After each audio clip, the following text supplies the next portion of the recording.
Hey guys, welcome back to Magic TV. My name's Craig. It's 12 o'clock on a Sunday, which means it's time for a Q&A. Now, this is where I take all the questions that you've asked over the course of the week and I try to answer them to the best of my ability. Now, a few things that you need to know about the Q&A. First of all, I answer these questions normally on a Tuesday or a Wednesday. Today is Tuesday afternoon. If I haven't got to your question because you brought it in a bit later, I apologise, and I will get to it if you leave it down below for the following week. But you have to get it in fairly early. I never know when I'm actually filming these. The second thing is I don't look at these questions beforehand. I'm looking at them now for the first time. If I think a question deserves a longer video, I will actually tell you that, and I'll make a video about it at some point in the future. And one final thing, I always like to say this on a Sunday, but thank you so much for checking out the channel and supporting Magic TV. I wouldn't be doing this if it wasn't for you guys watching these videos. So you're worth all the hard work. So thank you very much, each and every one of you. But with all that mushy stuff out the way, it's time to go for it. So this week, on this week's review show, we've got a whole, it's not even a review show, I've just done a review show, ignore me. This week on this week's Q&A, we've got a whole bunch of questions, so we're going to get straight into it right now. Okay, so the first question is from Stephen Peters, who says, "Hi Craig." Hi Stephen. When we chatted at Magic Live, you mentioned you had a book coming out. Any update on that? Yes, we are reaching, it was meant to be out at Blackpool, but unfortunately we couldn't hit that target, and that's why you make goals. You know, sometimes you don't hit them, but we are very, very close. The live performances are done, the photos have been taken, the thing has been written. We're just literally developing some of the sections of it now. I would say at the latest by the summer it'll be out, but if not, I would imagine quite a lot earlier. In fact, I'd be surprised if it wasn't out by April, really. But yeah, it is coming. I'm very excited. It's my first big book of magic, and it's very different to anything you might have seen before. I think you guys are going to really like it. But yeah, we're probably looking about April, May, I think. That's when it'll come out.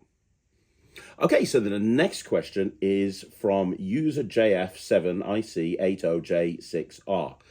Nice to meet you. That's catchy. Craig, could you give me some of the best non-card, non-mentalism tricks you saw at Blackpool this year? Thanks. Man, I didn't go around the dealer hall anywhere near as much as I could have done or as should have done. But I did do a video on like the 10 best tricks at Blackpool. A lot of them were non-card material. Smoon by JB Magic was very good. It's a new coin effect. I'll be reviewing that soon. But Smoon was great. It was a coin effect by JB, and it's very, very different to anything you might have seen before. So Smoon will be up there. The thing, I can't remember the name of it, the thing where you pull your finger or your thumb off and you're left with a little chicken bone type thing, that was very good. A lot of people are running around the Ruskin doing that, and it looks very, very effective. I think that would make a great like visual bit. I think it really would, to be perfectly honest. I'm trying to think. I'm going through my mind and I'm trying to think of some of the stuff that I saw. If you're into stage magic, I thought the Haunted Balloon was very good. I definitely recommend the Haunted Balloon. What else? So the Haunted Balloon was good for stage. I saw that there's this big spinny wheel thing where you spin a wheel and it lands on a force item, and you can actually customize it for anything that you want. It looks great and it comes all flight cased, but when I asked the price, it was $10,000. And immediately at that point, I'm out. I'm sorry, I'm not going to spend $10,000 on something that I can effectively do with digital force back. And it doesn't matter how good it's going to look on stage. But I did think that looked good. Non-card material. Man, it's difficult, isn't it? It really is. Because a lot of the stuff is cards that I saw that I really liked. Or mentalism. I could talk about a ton of stuff that was on Michael Murray's stand. But a lot of it's mentalism or it's cards. That's the problem that we've got here. Trying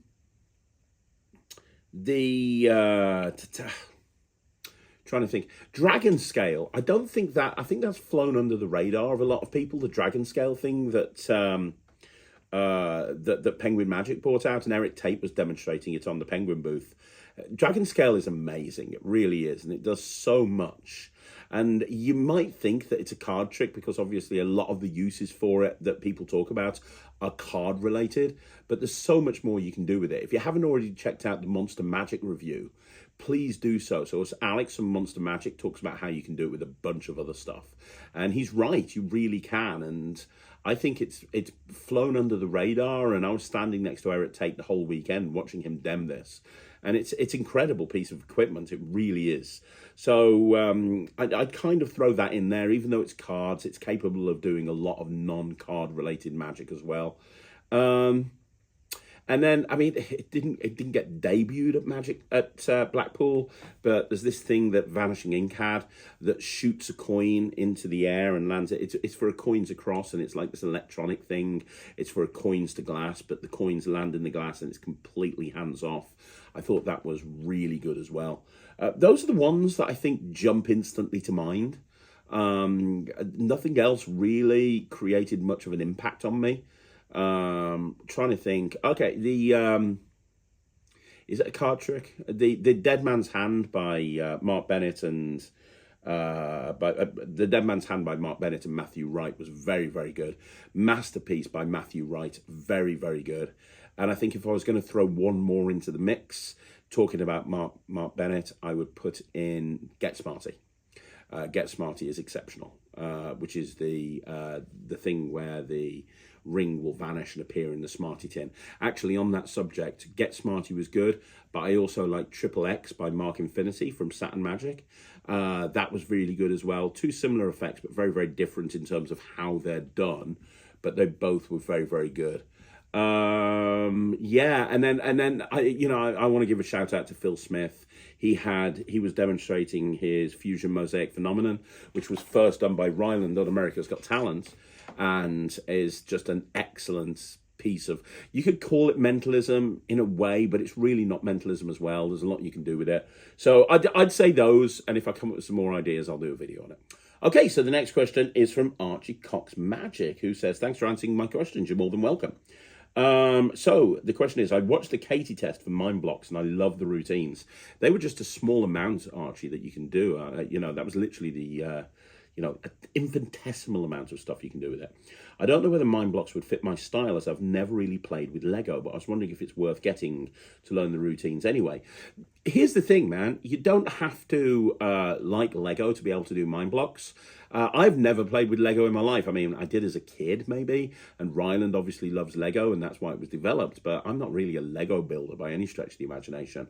But the thing is, when you're creating a hook for a trick, a lot of the time, the most important thing about creating a hook is introducing something that everybody can relate to. So my hook when I'm doing magic with Mindblox is I say, hey, did anybody here know what Lego is? Well, the answer is immediately going to be yes. And then when they say yes, I go, oh yeah, do you build it still now? Or is it when you're a kid? Or maybe your children have got Lego. It's an interesting starting point. So rather than going straight into the magic, you're building a discussion up over something that everybody is going to be aware of. I don't think there's a single person, at least in the UK, that doesn't know what Lego is. And Lego is just as popular for adults these days as it is for kids. So you've got that instant hook and you go, well, I say my kid's really into Lego, and I got this deck of cards from him. He got it from the Lego store. It's the most popular Lego sets of all time. I was speaking to my friend Thomas Maloney the other day, and he said that his presentation for the Mindblox deck is that in the UK, there was this thing a couple of years ago where you could collect Lego cards from Sainsbury's. You spent so much in Sainsbury's and you got some Lego cards. And his presentation is, hey, I've got these cards here. I must have spent a fortune in Sainsbury's getting these for my kids because they insisted on having them. And it took me about a year, but I managed to get a whole set of them for my kids. And these are the ones that were left over. I want to show you something with them. And that's kind of an interesting hook as well. So honestly, it doesn't really matter if you don't do Lego or not. It's an interesting hook. Having said that, a lot of the routines are transferable to anything like Evoke, for example. Anything that's presented, not anything, but a lot of the stuff that's presented in Mindblox could work with Evoke. A lot of the stuff that works with Evoke could work with Mindblox, but the two routines, there's very little crossover in terms of the stuff that I put on Mindblox is very different to the stuff I put on Evoke. So yeah, absolutely. If you want to learn the routines to apply for something else, you can. But I really do think that the hook of having a Lego deck really kind of works regardless of whether you build Lego yourself. Okay, so the next question is from Archie Cox Magic again, who says, are there any Easter magic tricks? I find a lot of great Halloween tricks and Christmas tricks, but I've never seen any Easter tricks. Are there any Easter tricks on the market, or is that something yet to be created? I don't really know. I've never really seen any. Let me go on to Penguin Magic here quickly and type in Easter. Let's see if there's anything on there. Ah, yeah, I remember that. Okay, so Dan Harlan created an Easter Monty. I remember this. I remember thinking that was really quite cool, actually, when it came out. Easter Monty by Dan Harlan. Perform a charming Easter egg hunt that ends with the discovery of a chocolate bunny. Based on the classic Colour Monty, it's been updated with full artwork and presentation that's perfect for all ages. So that's Colour Monty with an Easter theme. That works. Also, here on my Penguin, you've got an Easter Magic Kids Show by Tony Chris. That's a DVD. There's a download, Easter Magic by Romagix. Okay, the magician shows 4 white cards and then a chocolate cake that appears on one of them before disappearing. Interesting. There's sponge eggs, colourful sponge eggs. So there are some bits and pieces with them. There's not really that much as far as I can see. And I think the reason is Easter's just not as big a deal really as Halloween or Christmas. Halloween and Christmas is kind of a really big deal. But Easter's kind of just like, yeah, you get eggs and kind of the Easter bunny comes on. That's it. So I don't think there's much market, for that sort of thing. Having said that, create something. That's what my advice would be. Create something. So you want to do an Easter trick, put it together. Think about all of the stuff that now there's a couple of different ways you could go with Easter. You could go down a religious theme if you're religious, and you could talk about Easter from a religious point of view and maybe do some gospel magic, or you can talk about it from the other point of view, which is chocolate eggs and Easter bunnies and that sort of thing, and you can go at it from that angle. So there's a couple of different ways that you can go with it. But try and create something. I think this is the perfect opportunity for you to create your own Easter magic. And if you do, I want to hear about it. Okay, so the next question is from Adrian Suter. It says, hi Craig, I've just read the monthly newsletter by Andy the Jerks for his supporters. And he wrote an interesting review of Evoke. Positive, but with some provocative thoughts from his point of view of an amateur non-gigging magician. Have you read it? And if yes, can you share your thoughts? I haven't actually read it. Is this on his actual blog, or is this something he sends out to people who subscribe to him? Because if it's, I don't subscribe to the Jerks, so that's a problem, right? Let me see if I can find. Has he mentioned it on his blog? I'm on his blog right now. Oh, hang on. Here we go. You got me feeling emotions. Here we go.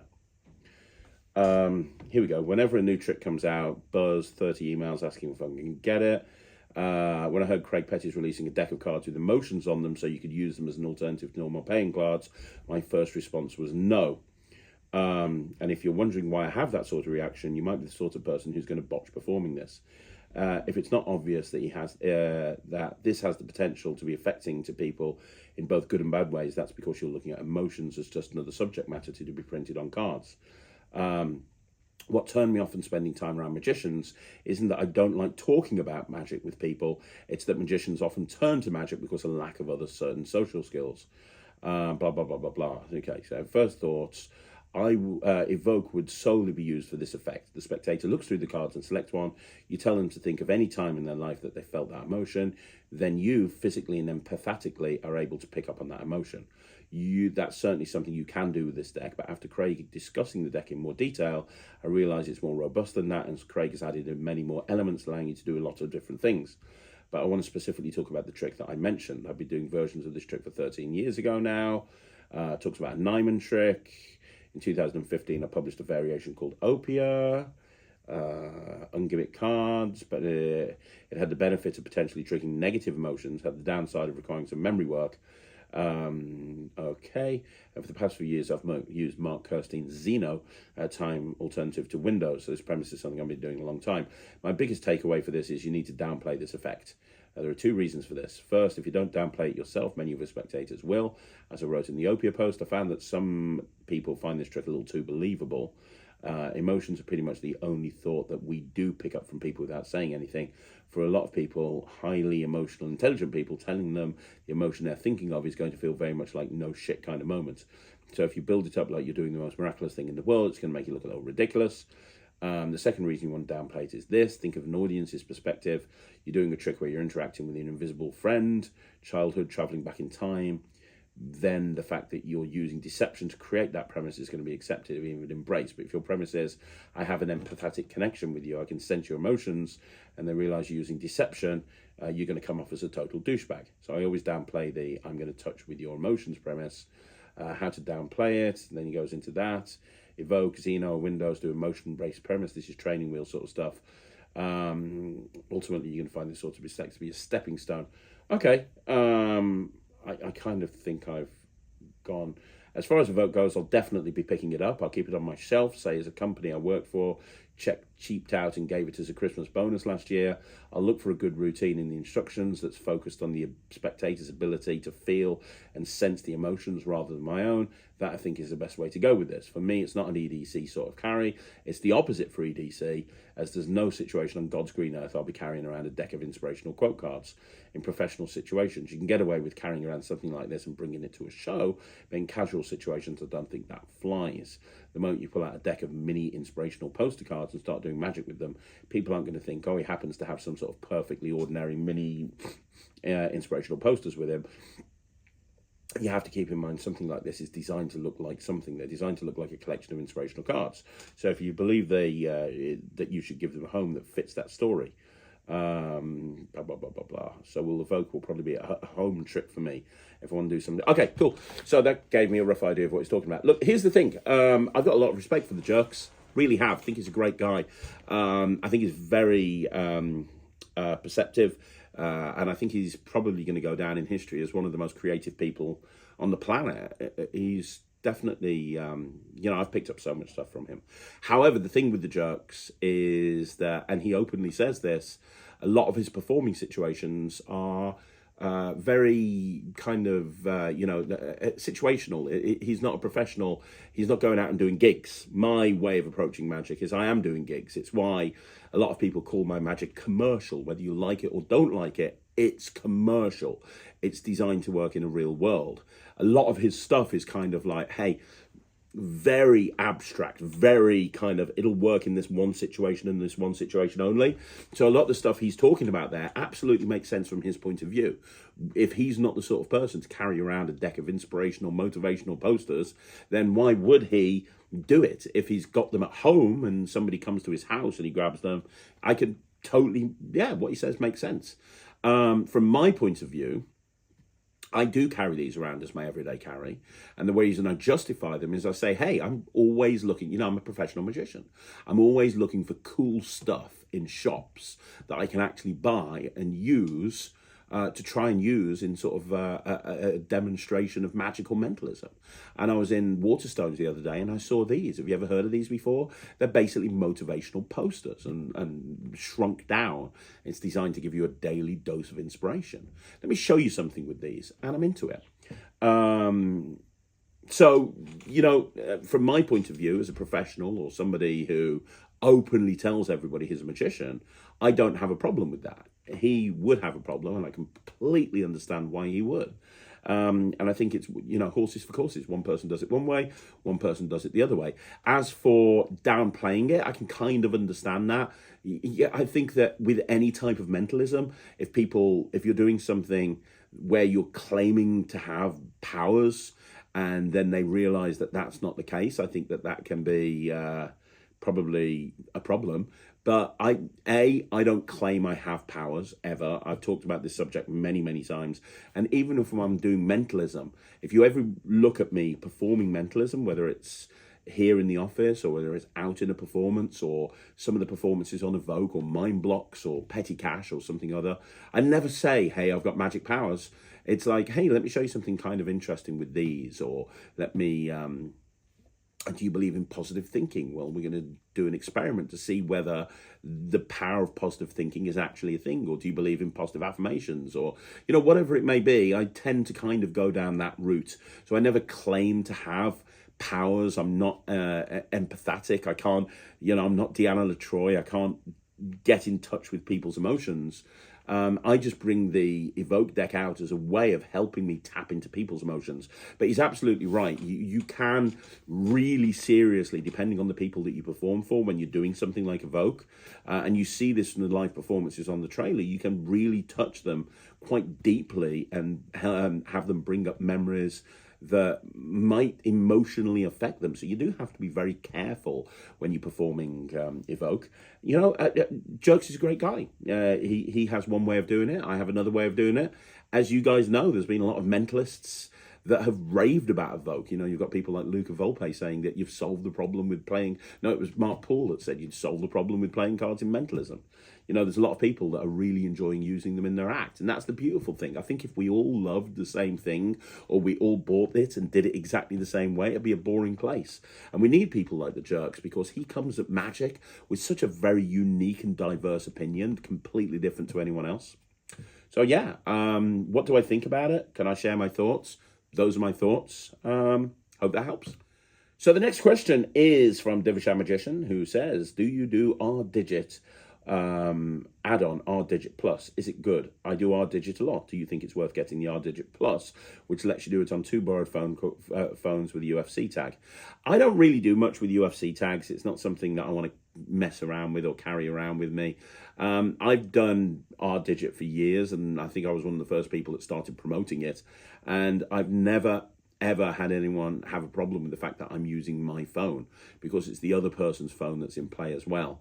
In terms of using 2 borrowed phones, I haven't picked up R-Digit Plus, and I don't think I would, because I don't think it makes much of a difference. I don't think anybody would I think it's solving a problem that doesn't exist. R-Digit was absolutely perfect.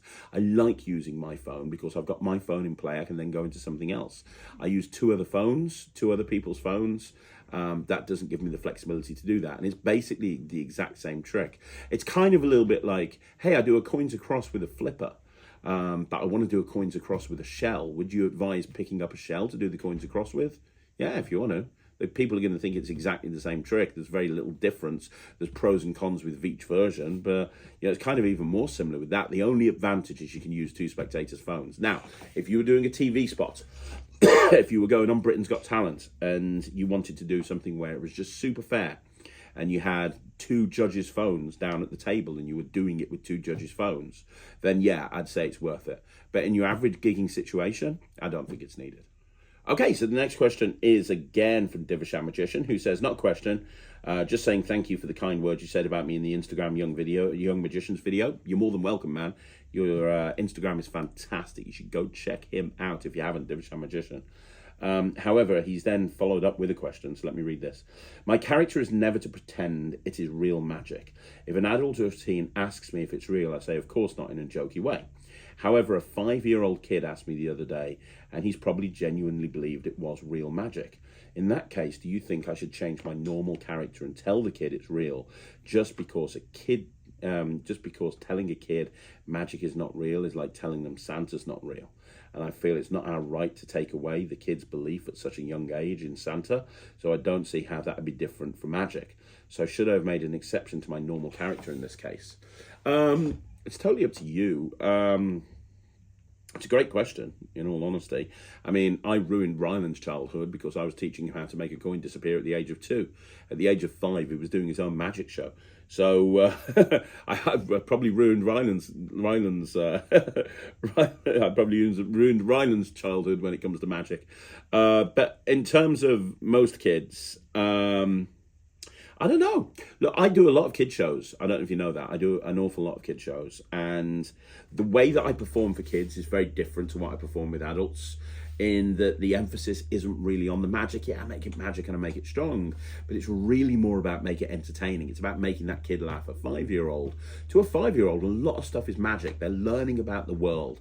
They're learning about what's happening. So a lot of the stuff that they see is magic. They don't know, like, wow, you press that button and lights come on in the room. How cool's that? They don't understand about a lot of stuff. So a lot of things are magic. So if they say, hey, how did you do that? Just make an offhanded joke about it and just go magic. You know, just maybe go down that route. But I don't have kids asking me a lot of the time how I do that, because I try to make it more entertaining when I perform for the kids. I say more entertaining. I make it entertaining for the adults, but entertaining in a different way. So I'm going to get them to laugh. Hey, what's your name? John. Nice to meet you, John. How old are you? 5. 15. Okay, brilliant. No, 5. Oh, sorry, 55. No, 5. Oh, okay, it's John. He's 5 months old. Nice to meet you. No, 5. Oh, 5. Why didn't you say that, John? Okay, John, I'm going to show you a trick with this little ball. I'm going to put it over there and it vanishes and it goes behind your ears. John, what's going on? Look, let me do that again. I'm going to make it disappear. It's going to go behind your ear. John is freaking out right now. John, I have no idea how this is going to happen, but look, keep an eye on that ball. We don't want it to disappear. It's gone. No, it hasn't, John. It's right. Oh my God. John, it's not behind your ear. Reach behind your ear. Is it there? Oh, it is. It's invisible. Throw it to me, John. Oh, that's amazing. Everyone give John a big clap. Right. How do you do that, John? It's magic. It's magic. That's how it's done. Obviously, it's magic. Right, adults? Right? It's magic. And there's that old bit that you do for kids, which is really funny. Like you've done something like with a playing card or a coin or something, and it's you've borrowed something and given it back to them. Let's say you've done a card routine and you've got this signed card. You give it to the kid, and you go, "Look, John, if you believe in magic, I mean, if you really believe in magic, I want you to take that card and put it under your pillow tonight, and then go straight to sleep. I go straight to sleep. And if you believe in magic." If you really believe in magic, John, and you go straight to sleep, when you wake up in the morning, that card will have turned into a pound coin. That would be amazing, wouldn't it? And you look at the parents and you go, that'd be amazing, wouldn't it? Yeah. I had a friend who used to turn around and say, and if it doesn't change, it means your parents don't love you, which is a bit too far for me, but it's funny. It's a great street entertainer's line. But the point is, just make it laughy and jokey. And so if they say, hey, you know, is magic real? You just go, of course it is. You know, I think that's probably the way to go. So hopefully that helps. Okay, so the next question is from Mac Keep, who says, hi, Craig, great Q&A as always. I've got a couple of questions. Firstly, I'm really interested in doing the suit jacket escape, but I can't find it available anywhere. Is it a special order item from Bill, or has it been discontinued? And I'm assuming you know how electronic handcuffs work. Could it simply be worked out from your live performance, or is there a lot more intricacies involved which are on the tutorials? There's a lot of intricacies involved, and also it's kind of unethical to copy it from the live performance. There's a lot of intricacies involved, and you want to really kind of buy the tutorial in order for it to be done. Suit jacket escape, Anthony Linden. Let's have a look here. Let's have a look. Don't see suit jacket escape, magic trick. Let's have a look. Okay, so it's out of stock. It's sold out, yeah. Okay. No problems. There you go. Boom. It's sold out at the moment on Bill Abbott's website. What I'd do is I'd contact Bill, because he does have a suit jacket escape online instructions only. He's got the incredible suit jacket escape online instructions only, and the online instructions actually teach you how to make the how to make the curtain of death, and what are the best handcuffs to use, and so on and so forth. And we'll give you the performing rights for it, and also goes through. There's 3 performances: history and influences, prop examinability, pre-show preparation. The tutorial is absolutely freaking amazing. So I would consider maybe contacting Bill, because there is an online instructions version here. Oh, hang on, what's it say? Here we go. While BAM is no longer producing this product, you don't need to miss out on the incredible suit jacket escape by Anthony Linden. You can still purchase all of the components. Reach out to the creator and providers to get the pieces you need. You'll need video contacts and links, which are available for $70 from anthonylinden0@gmail.com. So that's what it says on Bill's website, Anthony Linden 0. So ANTHONYLINDAN 0@gmail.com. That $70 will get you all of the online video content and the poster and everything and the tutorial. And then please contact Angie Gauthier for your curtain of death. Angie creates the curtain of death. Now you can make it yourself, But she made mine, and it's Angie at secondrecords.ca. So that's Angie, Angie, at second, SECOND, records, RECORDS.ca. And then it's got Houdini shackles and locks from your preferred magic dealer. So there you go. You can't get it from Bill anymore, but he's got all the links there on his website on where you can get the online instructions from. Please do that. Please don't just try and piece it together from a performance.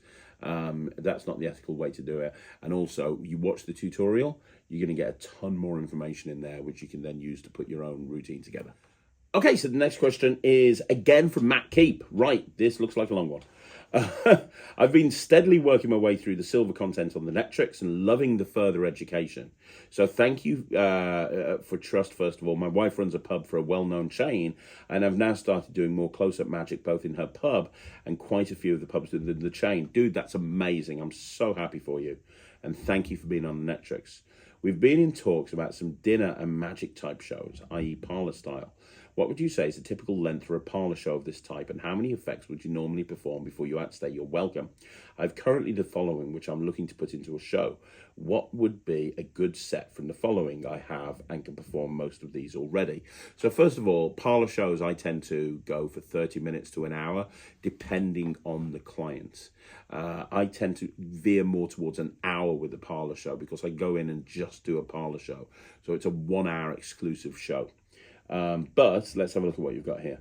Silent treatment, opener, blank night, tossed out deck, lucky envelopes, color psychology, venom cube, superfly, love ritual, looking to purchase no brainer 2. I have John Allen's destination box, but not performed that yet. I mean, that's some really good stuff. I mean, you want to think about how you want the format of the parlour show to go. I put a video up a little while ago on Magic TV, not on the Netrix, but on Magic TV, how to create an awesome parlour show. It might be worth looking at that.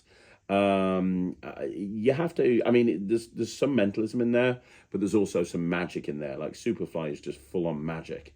I think you need to work out what your character is, because some of this stuff is good, but a little bit similar.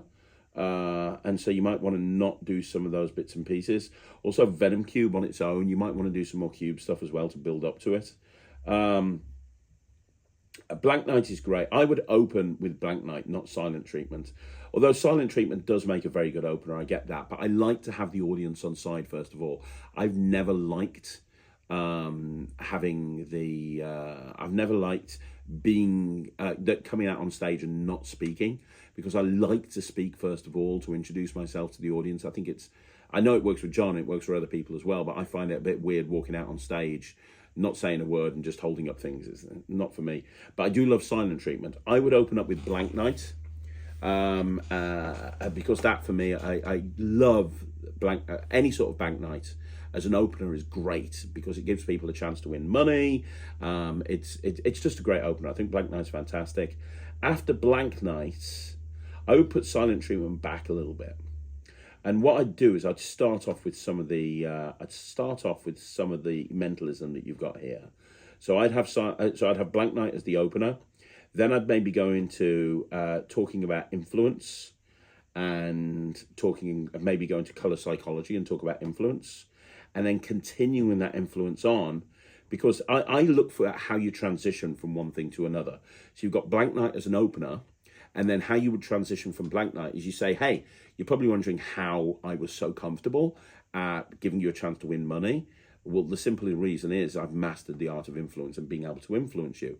Let me show you what I mean. Let me give you an example of influence. You know, one way you can influence people is through colors. And then you go into color psychology. I would then go from color psychology into tossed out deck and say, now maybe, you know, a lot of people turn around to me and they say, well, is it possible to influence somebody when you don't even have the props in your hand? And the answer is yes, it is. It's actually very easy. Let me give you an example. I've got a deck of cards here. I'm not going to touch them. I'm going to pass them out to people in the audience. Here's a tip with tossed out deck, by the way. Never throw it out. The amount of magicians I've seen rubber band that deck, throw it out, and the cards go everywhere. It's a mistake that you make one time and one time only. I tend to put in an extendable fishing net, an extender fishing net. But, you know, there's lots of different ways of doing it. But I would then go into tossed out deck because I think that's the natural progression. And then I would go into Blank Night. And the reason I go into blank night then I go into silent treatment. And the reason I go into silent treatment then is because you've talked about influence through the first 3 routines, and then you say now one of the ways that I'm influencing you, or I'm able to influence you, is by speaking to you, by what I say. The words that I say allow me to influence you. Let me give you an example of this, a very simple example. You over there, sir, can you hold your hand out for me? And then they hold their hand out and you go, there you go, that's an example of influence. I asked you to hold your hand out and you did. Now, I was able to do that because I asked you to hold your hand out. And all I'm doing when I'm influencing you is I'm saying things to you which get into your head, but you don't realize I'm saying them to you. So what would it look like if I was able to influence you without saying a word? Well, we're going to try and do that right now. Then you go into your case, you duck your head behind the case, and you put the card in your mouth that you need for silent treatment, and then you bring out the duct tape. Put the duct tape on your mouth, and now you're into silent treatment. But you've given it a logical premise. You're doing this to prove that you can influence people when that you aren't even able to speak. Now, at the end of silent treatment, obviously you've got their card, and that's all well and good. I think this would be the perfect time, looking at this set, to transition into more magic routines. So I then bring out the Rubik's Cube.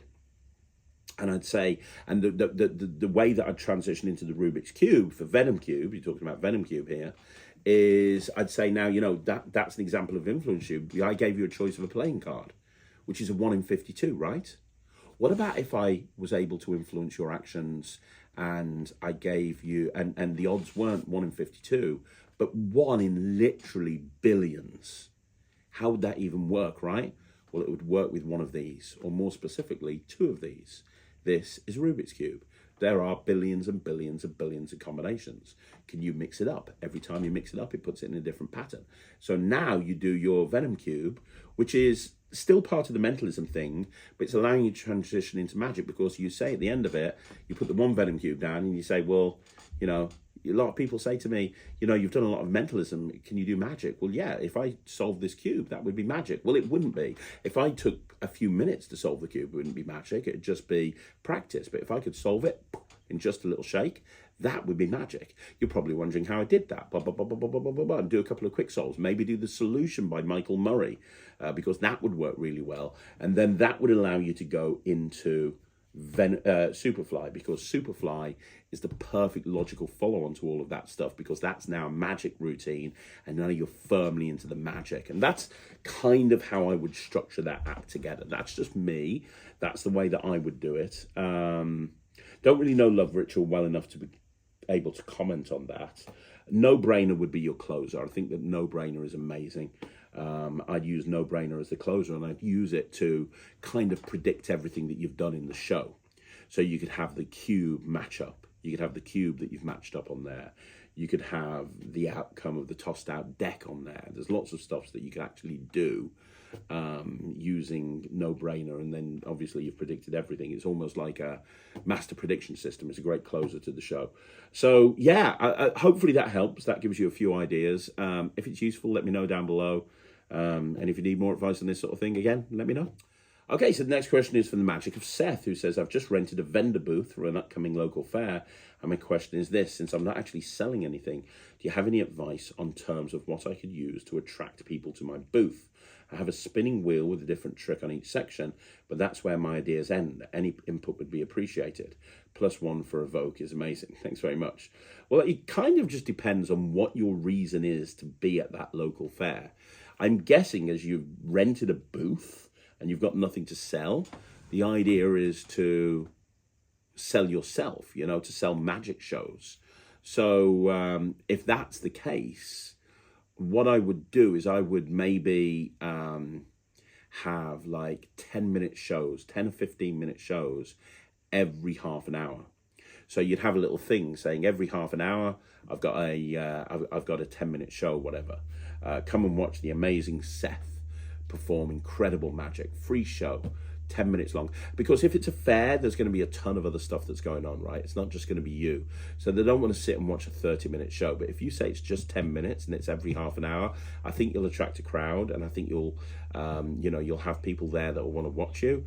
And having that 10 minutes, it means you're not performing all the time, because what you want to do really is you want to data capture. So you want to get people's information. And the reason you want to get people's information is because that's ultimately why you're there, right? To try and sell you. And the easiest way isn't to give out your details, but to get other people's details. So what I would do is I would do two things. First of all, I'd have a show running every half an hour. And have the show 10 minutes. And at the end of the show, you'd say, hey, thank you very much for watching the show. I want to send you some videos to say thank you. I get a lot of people asking me how they can learn magic to show their friends and their family. Well, I've created a series of 5 videos. I'm going to email them out to everybody once a month for the next 5 months. At the end of those 5 months, you're going to be an amazing magician. All you have to do is give me your email address, and I'll send the first one out tomorrow, and then you'll get the next one the following month, the next one the following month, the next one the following month. So if you want to impress your friends and family, then that's what I'd like you to do. Can everyone come in and give me your email address? And you're giving them a reason to give you the email address. You haven't just said, thanks for watching my show. Can I have your email so I can spam you? You're giving them value. You're providing them value. You know, a lot of people will do that. They'll want to learn how to do magic, especially after watching a really good show. You've got them over to your booth because you've made the show quite short, so you don't have to, they know they're not going to be there for absolutely ages. So it's a total win-win from every side of things. And all you have to do is create 5 videos teaching 5 really simple public domain things, like the cross-cut force and, as a prediction and maybe the jumping rubber band, stuff like that. And you create 5 videos and you go, hey, I'm Seth, I'm the magician. Thanks for, if you're watching this video, it means that you got access to my super secret videos. So thanks for watching me perform. Today I'm going to be doing blah, blah, blah, blah, blah. And at the end of every video, you do a call to action. Hey, don't forget, you can book me at your event. I'm available to hire. Just make sure that you reply to this email, and I'll give you a quote for any event you've got coming up. But you create these 5 videos unlisted, and then you put once a month, you put them into, you can use a CRM, which is how we do it here. It's something called Keep or Infusionsoft. But if you don't want to do that, you can literally just keep a note of people on a spreadsheet and then make sure that once a month you send them their next video. It keeps you in their mind. Every month they're seeing that video come through and they're remembering who you are, so that if they have a event coming up that they want you to be there, they'll remember you. And also by doing a shorter show, it means that you've got more people coming over, and it means that you're not performing constantly. So you can talk to people about events that they might have, because if you do it right, you'll have people coming up to you going, hey, do you do weddings or whatever it is? So that's the approach that I'd go for with that. Okay, so the next question is from GRGRYL. I've got no idea how to pronounce that. Gurgle. Nice to meet you. Could you contrast your 3 coin sets, Nightshade, Apparition, and Mirage Extreme? Are they suited for different occasions or difficulty levels? How do you choose what to do at a gig? Thanks. So they're all suited for all difficulty rate levels. All of the elite coin range through Alakazam are designed so if you're a beginner, there's routines that you can do immediately. If you're an expert, there's routines that you're going to absolutely love. And there's a learning curve all the way through. So you can start by doing stuff that's almost self-working, and then you can learn more complicated routines as you go on. In terms of the coin sets, I think that if you're just doing walk around and you're doing walk around magic, the best one to go for is Apparition, because it happens in the hands of the spectators. It's all self-contained inside the purse, and you can do a really kick-ass routine that happens completely in their hands. That's very, very different to anything that you would be doing. So that would be the one that I would go for. Mirage Extreme is the coin set that I would use if you're doing a lot of Parlour stuff, because even though there's walk around material in there and there's material designed for a banquet situation, a lot of the material is involving a table. So if you're a restaurant worker or you're somewhere that you've got a table that you can work off, maybe you're a bar magician, maybe you're you do a lot of close-up shows, formal close-up shows, the Mirage set is the one to go for. And if you're somebody who does corporate close-up, like going up to banquet tables and performing banquet walk around, that sort of thing, I would suggest Nightshade, because Nightshade is the type of coin set where the magic takes place up here. It doesn't take place down there. There's a couple of routines that do, but predominantly the magic takes place up here. So if you work into a banquet table, you want to have people looking up here, not down at the table. They'll only be able to see what you're doing. So Nightshade is best for that environment. But there's no crossover. The routines on Mirage are completely different to the routines on Nightshade, and they're completely different to the routines on Apparition. So really, all three of them work, and they do connect together. And in fact, in April, I'm actually doing a masterclass for Alakazam for anyone who's got one of the coin sets, talking about exactly how you can combine those three coin sets together. But there you go. That hopefully is a very brief synopsis of how the three coin sets work, but maybe I'll do a video down the line of how the three connect and what the differences are between them. Okay, so the next question is from Yuri. Hi Yuri, how you doing? What's your opinion to magic mystery boxes? Do you think they're good to buy so you get tricks you would never have considered before? Do you think they're a waste of money? I think they're a good idea from both the shop's point of view and also from the consumer's point of view. So a lot of the magic shops that do mystery boxes, what they've basically done is they've got a lot of surplus stock that maybe, you know, they've been sitting on their shelves for a long time. They need to make space for more stuff. And so they put these mystery boxes together and they go, hey, spend X amount and you're going to get all of this stuff. And it's normally a really good value. And so it's good for them because it means they're making a bit of money, but they're clearing surplus stock. From a magician's point of view or the end consumer's point of view, it's a really good idea as well because it allows you access to some hidden gems. You know, the amount of times I've performed a trick to somebody and someone said to me, oh, that's really good. I've never seen that before. Where did you get that from? And I'm like, oh, it's this. And they're going, oh, I saw that, but it didn't look very good, but it was awesome. And I think a lot of the time when you're reading a magic book, you're watching a DVD, you're watching a download, you're reading about a trick online, you're watching a tutorial. For some reason, there's certain routines that won't float your boat and you'll never perform them. You'll never buy them in a million years. But those same routines are really, really strong, a lot of them. And you just won't know because you didn't pick them up. It's why the Hidden Gem series is so important to this channel. And buying these mystery boxes, you're normally going to be getting a bunch of magic that you never thought you were going to buy. Just because you never thought you were going to buy it doesn't mean it's not good. It's going to open your eyes to other routines. Now, will you inevitably, you buy enough mystery boxes, will you get some tat? Absolutely, you're going to get some rubbish pants magic because not everything released is good. But, you know, you take your risks, you take your chances. You could see something that's absolutely incredible. If you don't risk it, you're never going to find out. Okay, so the next question is again from Yuri, who says, I'm a hobbyist magician trying to become a professional one and do paid gigs. I know there's a lot of videos that you've made where you give tips on how to get more gigs or how to deal with spectators.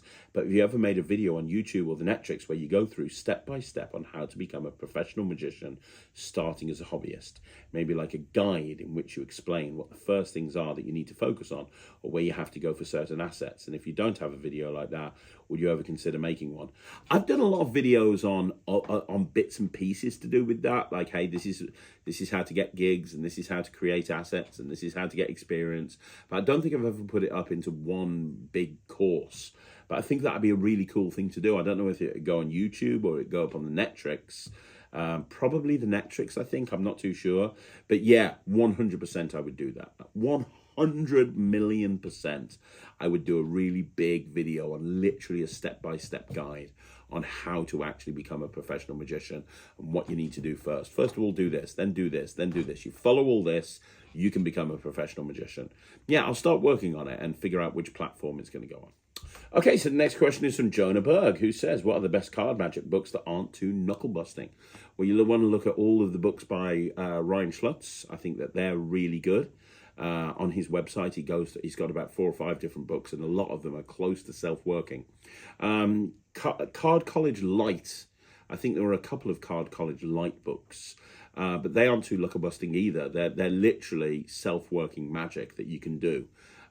So, you know, they're really good as well, the Card College Light books. A lot of the stuff that you see John Bannon come up with, especially his newer stuff like Hush Hush, very, very easy to do. Nothing really too difficult at all when it comes to the content of those books. I'd recommend those very, very much. Trying to think if there's anything else that richly springs to mind. That's what I'd say. That's what I'd say are probably the most, yeah. Though, yeah, those are the ones that I'd say are the ones that spring instantly to mind right now. Those are the ones that I would say, out of everything, those are the ones that I can think of that are relatively easy to do. I'd start with the Card College Lite because they're probably the best of the bunch. But what I'll do is, this is the sort of question that really needs a bit more thought and research. So what I'll do is I'll do a video at some point down the line on like the 5 best books for, you know, self-working card magic or something like that. So look out for that. That is definitely a video that I'll do. Okay, so the next question is from Anthony Povey, who says, "Hi Craig, I'm looking to put some sort of credit card magic into my act. Can you tell us any more about your future credit card magic releases? Many thanks." So I've got a few of them, but obviously it's just like everything that, you know, you never know when they're going to come out. You never know what's going to happen. You never know. But I've got one that I filmed for Penguin Magic. I filmed it at the same time that I filmed Magic Button. The reactions I got for it were insane, and it's always in my wallet. It's my everyday carry. It's a very cool credit card trick. It actually uses more than one credit card. It uses a few of them, and it takes a plot in card magic and applies it to credit cards in a very, very unique and different way. And everything is completely examinable at the end. All the magic happens in the hands of the spectators. I remember performing this and getting live performances, and Dalton Wayne, who does a lot of the trailers for Penguin, and is an incredible magician. I remember him turning around to me and saying, "You know what, if we threw a Netflix logo at the beginning of this video, people would think it was like a magic special," the reactions that Craig's getting. It's great. So there's that. Chris Congreve's production company, Stellar Magic, I've got a credit card thing coming out with them. I don't know where we are at with that because Chris is currently looking at getting prototypes, but I do have a credit card thing coming out with Chris, and I've got 2 credit card things coming out with Alakazam. Both of them very, very different to anything that you've seen before. It's a very unique and very different approach to credit card magic. But one that is super, super commercial. And I believe I'm going to be filming those bad boys in April. So in April, I'm going to be filming both of those credit card projects. And I have a feeling that they'll come out fairly quickly because we actually have the prototypes in hand. So I don't think there'll be too much of a delay on those. And then finally, there's a credit card thing that I've been working on with Lloyd Barnes for Murphy's Magic. Now, we've been working on this for probably the best part of 2.5 years, and it's still not seen the light of day. It will do eventually, and when we do, you guys are going to absolutely love it because it's insane. It really is. It's, again, it takes a classic plot in Magic, completely changes the way that you do it, the methodology, completely changes the props. In fact, when I showed it to Murphy's, they didn't even realize that it was based on something that they've got the rights to because it looks completely different, but that was the starting point. I would imagine that the first one coming out will be the Penguin one, followed by the Alakazam ones. I don't know how Chris is going to do his thing. I've not worked with Stella before, so it's going to be a new experience for me. And then Murphy's, I can't see it coming out this year. So there you go. That's what I've got coming out with credit cards. Okay, so the next question is from Lewis Pauly, who says, "Hey Craig, I've got a few questions. I'm putting an act together for cabaret shows. I'm wanting to know the best place to buy a 12-inch linking ring, as well as the best place for a case and stand. Thank you." So the case and stands that we use, we get online. We get the sort of stands that servers use, you know, like if you're in a restaurant, those stands are absolutely perfect. Server stands, and then we just get metal cases. I have no idea where we get them from, but I will ask Sarah and I'll let you know in the comments of this video, because it's not me that buys those. We buy a lot of them because we have a lot of entertainers. So we buy hundreds of them, but I don't know where we get them from. I know that she found somewhere really cheap. So I'll find out about that. In terms of the linking rings, the best, well, I'll tell you where I got my linking rings from. I got them from International Magic. I got my linking ring set from International Magic probably a decade ago, and they're the rings that I've continued to use to this day. They are very well made, to say the least. So maybe you want to try International Magic first of all, Clerkenwell Road. They've got their own website. They're shipped worldwide.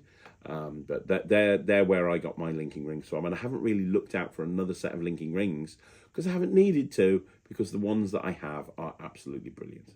Okay, so the next question is from Emilius Christonos 363, who says, if anyone hasn't got it yet, get magic button, okay?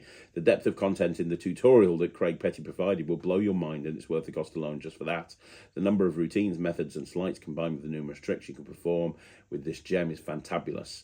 Thank you so much, Emilios. I agree 100%. Be like Emilios and buy the Magic Button project from Penguin. Okay, so the next question is from Nightmare910, who says, have you ever performed a B-Wave? Or I got into trouble last time I called this B-Wave. I got into massive trouble. I did a performance of B-Wave on the channel, and 3 or 4 people said, Max will roll in his grave. It's not called B-Wave, it's called B-Wave. I'm very sorry. B-Wave. Have you ever performed B-Wave? I like the method, but I don't really get the different back and the blank cards. Max Maven would apparently tell people it's to rule out sleight of hand, but you barely have to touch the cards anyway to reveal the queen. How do you think lay people perceive the different back blank cards and what it's supposed to add from their perspective? It doesn't seem to really prove anything. Yeah, I understand where you're coming from. I think it's kind of a multi-layered revelation. So you start off by having them name a queen. They name the queen. It's the only one that's turned face up. And you say, but you know what? I really wanted to prove that that card was, I knew that that's the card you'd pick, which is why it's got a different back and all the other colours are all the other cards are blank. See, I knew. It's kind of like that. It's a little bit like if you saw if you saw Ryland's act on America's Got Talent, the audition where he did the pictures and it revealed scam. If you actually think about it, the first thing that he did is they picked these numbers, and it had 4 pictures, and the first revelation was the judges opened up their envelopes and the pictures matched. And then the second revelation was that he pointed out that the images looked like scam, and the kids that were with him took their jumpers off and it said scam on the jumpers, which is the second revelation. And then the third revelation was that it was all scam was graffitied on the desk. So there were 3 revelations, but it was based off the one selection procedure that the judges made. So 1 selection procedure, 3 revelations, each one ideally progressing from the previous one. And it's the same thing with Bewave. I think it's just an example of, hey, you know, this is proof I knew the queen you'd think of. But I really did know the queen that you'd think of because of this and because of this. But if it's an issue, look into Twisted Sisters by John Bannon. I don't want to speak ill of the dead, because Max Maven, Phil Goldstein, was an absolute legend in this industry and, you know, gave so much to the community. But I actually prefer John Bannon's Twisted Sisters to Bewave.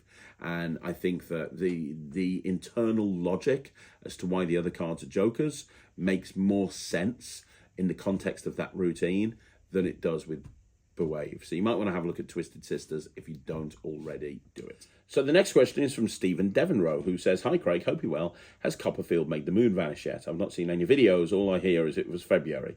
Thanks, from Stephen Rue, South Africa. Yeah, I don't know much about it, to be honest, Stephen. He was meant to make it disappear in February.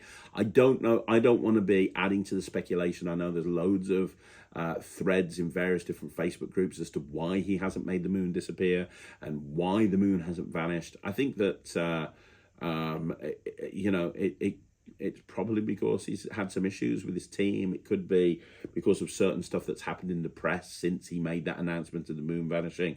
It could be one of a million things. I don't know.